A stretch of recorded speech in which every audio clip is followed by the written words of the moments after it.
So here we have all the think tank belts and also some additional harnesses that we're going to talk about a little later. So here we have the thin skin belt.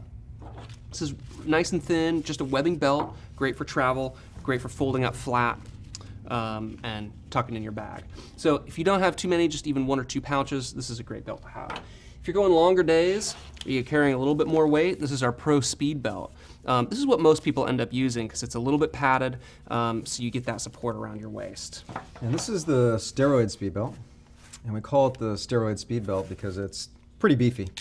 So it's for people that are carrying a lot of weight. It does have some limitations. The modular components actually go on these rails, so you can't push the pieces all the way around, but it is fully supportive.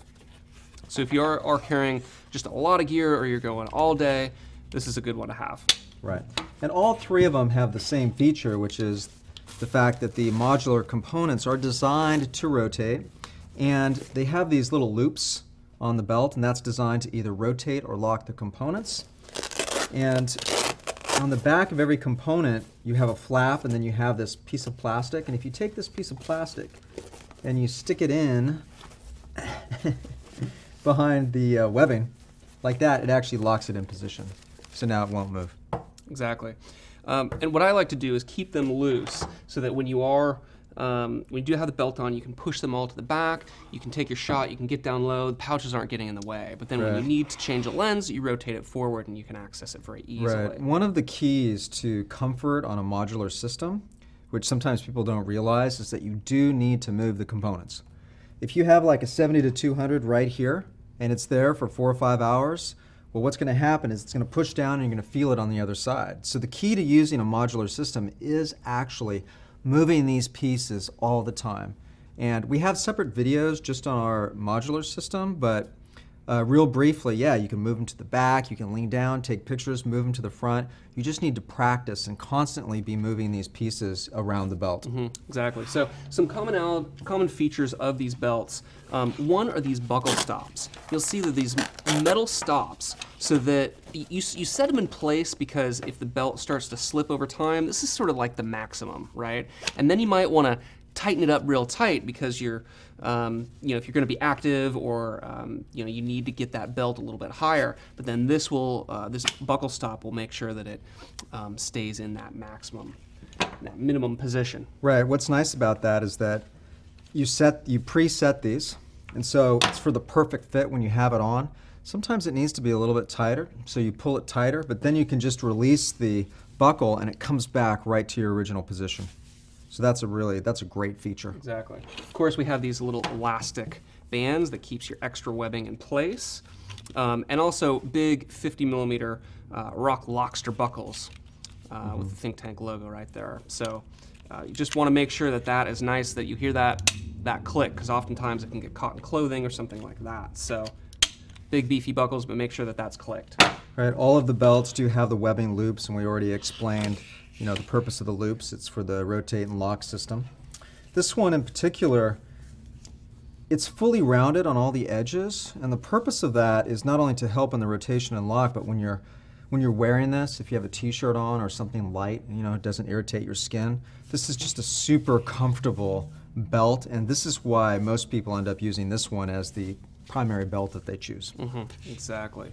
So let's talk about some of the harnesses that we have, because when you have these belts on, when you have a lot of weight on it, you want a little bit more support, maybe something up over the shoulder in order to help keep that up, especially for all day. So this is the 픽셀레이싱 harness, and this is a full harness that you can attach to the belt. You just wrap these little SR buckles around the belt, and you can lock them in place with the webbing loops. And so this is our most robust harness and really holds the most weight over the longest period of time. It's got nice air mesh in the back to help keep you cool, and nice little padding up on the shoulders as well. So again, this would be for people that are using a lot of components. If you're only using 2 pouches on here, or maybe 3 and one's empty, what we always recommend is first try the belt system and keep rotating those components around. If you find it's too heavy, then you can move to one of these other options like the 픽셀레이싱 harness. We also have the Keep It Up strap. And the way that this works is that instead of a harness with two straps, here you just have One, it simply goes over your shoulder, and what you do is you connect it in the front and the back. And just the fact that you're pulling up the belt in 2 positions really helps distribute the weight. What's also nice about this particular strap is that if you want to, you can choose how much weight you put on your hips and how much you put on your shoulders. So if you want to take 30% off of your waist belt, you just tighten this up, and then, so it's really a good system for doing that. And this particular Keep It Up strap also has a small pouch here, which can hold a cell phone and other items that you might need. Memory card, wallet, something like that, something that you need very quickly, batteries. Right. So with this strap, it's important to position it under your largest lens, because that's going to actually need the most support. So generally people will position that under the 70-200 2.8. Right, the other advantage to this is that when you have it on and you want to take it off, you just pull it off your shoulder, unclip your belt, it's off. Right. This one, the Pixel Racing harness, provides more support because it has 2 shoulder straps, but it's harder to take off. You have to take it off more like a backpack, and then you have to put it back on like a backpack. Yeah, exactly. So it's a little bit different. So those are the Think Tank belts and harnesses. Again, we'll go through them. The thin skin belt, the Pro Speed belt, the Steroid Speed belt, the Pixel Racing harness, And the Keep It Up strap. So these are all from Thinktankphoto. Make sure you look at the lens changers, the gear pouches, and the skin pouches as well to get a full education on our complete modular system. Thanks for watching.